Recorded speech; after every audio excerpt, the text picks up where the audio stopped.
नाज़रीन, हफ़्तो अॻु खानपुर तालुके जे कोट शाहू वारे थाणे तऊं एसए जो समेत 5 पुलिस एहलकार धाड़ेलनि पारां अगवा कया विया, जंहिंमें मधे जे आराई ॻोठ जो पुलिस एहलकार अयाज़ कुंभर भी शामिल आहे, जंहिंजे वारसनि अॼु हिते मधे प्रेस क्लब ते पहुची एतिजाज कयो आहे। अचो त हिन खां पुछूं त हिननि जो छा मुतालबो आहे। साईं, मसइलो इहो आहे त तव्हां ॾिसो पाण त हर मीडिया ते ॻाल्हि इहा हले थी, जाते ड्यूटी कोट शाहू में हुतो असांजे 5 पुलिस एहलकार खड़ी विया आहिनि। तंहिंमें हिकिड़ो असांजो एहलकार खड़ी वियो आहे अयाज़ हुसैन कुंभर आराई ॻोठ जो आहे। असांजो मुतालबो इहो आला ऑफिसरनि खां, हुकूमत खां, जेके वॾा ऑफिसर आहिनि, असांखे पंहिंजो माण्हू आज़ादु करे वञे। ख़ुदा कान कुझु रहम कयो। हर को माण्हू ग़रीब लॻो पिया, परेशान लॻो पिया। तव्हां ॾिसंदो पाण नंढड़ो घरु आहे हुनजो, तव्हां ॾिसो हुनजी अमड़ बीमार लॻी पई आहे, नंढो वॾो परेशान आहे। ख़ुदा कारण कुझु रहम कयो, असांखे पंहिंजो माण्हू छॾाए ॾियो। SSP गुलाम मुस्तफ़ा कुरैशी साहिब खे अर्ज़ु आहे त असांखे पंहिंजो माण्हू बाज़ियाब कराइणो, वधि में वधि हुन जी महिरबानी थिए। हुन सां गॾु जेके बि खड़ी विया आहिनि पुलिस वारा ॿिया बि, उन्हनि खे बि छॾाए वञे। उन्हनि जा बच्चा बि परेशान हूंदा, हर को परेशान आहे। बसि वधि में वधि असांजी इहा ई आला अपील आहे गुलाम मुस्तफ़ा कुरैशी साहिब खे असांजे पंहिंजा माण्हू बाज़ियाब करे वञनि ऐं उन्हनि जा माण्हू पंहिंजा छॾिया वञनि। असांजो मुतालबो इहो ई आहे। असांखे ॿी खे बाज़ियाब कराए वञे, महिरबानी करे। असांजो इहो मुतालबो आहे त असां घर जा हालात तमामु ख़राबु लॻा पिया आहिनि। असांजी माउ असांजी ॾाढी बीमार लॻी पई हुन ॻणतीअ में। महिरबानी करे असांखे बसि असां इहो ई मुतालबो, असांखे पीउ खे आज़ादु करायो वञे।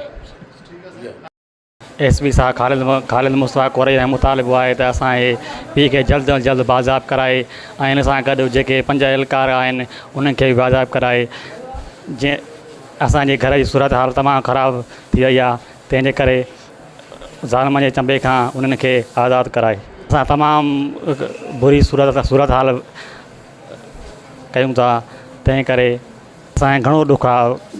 असां अलाए छा महसूसु कयूं था त असांजो जल्द पीउ बाज़ियाब करायो वञे। असांजी घर जी सूरत हाल तमामु ख़राबु आहे।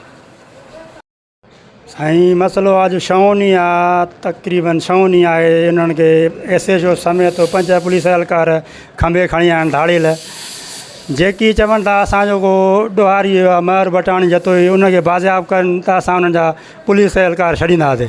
अॼु छहों ॾींहुं आहे, हू घर में परेशान लॻा पिया आहिनि। खाइण पीअण जो आराम आहे। उन्हनि जी जेका अमड़ आहे पुलिस एहलकार अयाज़ अली कुंभर जी ॻणती जोगी हालत में आहे। हिन टाइम असां वटि हुनजो फ़ोटू जा वीडियो बि आहे, तव्हांखे ॾेखारियूं था त हुननि जे घर जी छा सूरत हाल आहे। तव्हां ॾिसी वधीक पाणी माना उहो महसूसु कंदव त हुननि जी घर में केतिरी तकलीफ़ आहे। नाज़रीन, तव्हां पुलिस एहलकार अयाज़ कुंभर जे वारसनि जूं ॻाल्हियूं ॿुधियूं। हिननि जो चवणु आहे त हिकिड़ो हफ़्तो गुज़री वियो आहे, पर इन हफ़्ते दौरान पुलिस पारां का बि पेशरफ़्त न कई वई आहे, जंहिंजे करे जेको मुगवी आहे उन जे घर में सोग वारी सूरत हाल छाइल आहे। हुन जा बच्चा, हुन जी अमड़ इंतिहाई परेशान आहिनि ऐं हुन जी माउ खे बेहोशीअ जा दौरा पइजी रहिया आहिनि।